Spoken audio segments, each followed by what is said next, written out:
David Guiraud, la France Insoumise.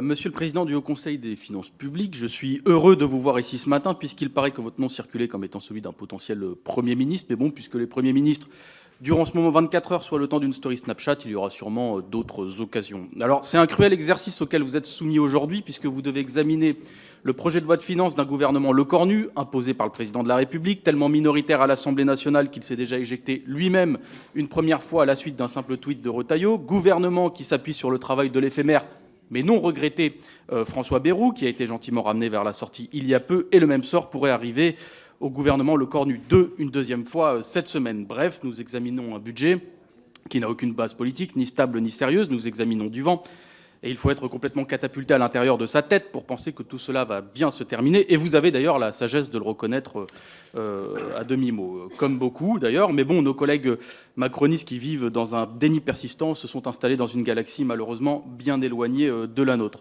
Il ne nous reste ici que ce qui est prévu dans tous les budgets que l'on nous soumet depuis des années, c'est-à-dire des réductions massives de crédits prévues partout, contre nos services publics, contre nos collectivités, contre les Français. Je pense notamment à l'augmentation des franchises médicales qui va frapper durement les Français dans le besoin, tandis que les fortunes colossales issues de l'argent des impôts que payent les Français sont massivement détournées pour alimenter les grands groupes et les plus grandes fortunes. Parce que, s'agissant des plus riches et des milliardaires, l'effort devient risible et c'est là que je vous pose ma question.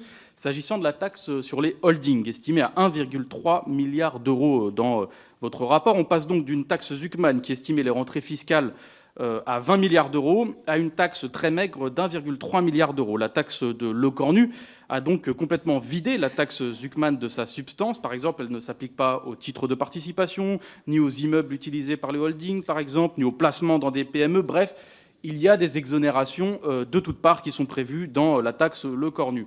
Avez-vous, Monsieur le Président, par conséquent, évalué les stratégies d'optimisation qui peuvent avoir lieu suite aux exonérations multiples qui sont contenues dans la taxe sur les holdings? Parce que, honnêtement, quand on voit le nombre d'exonérations, on se dit que même 1,3 milliard, ça semble déjà surévalué. Monsieur le Président.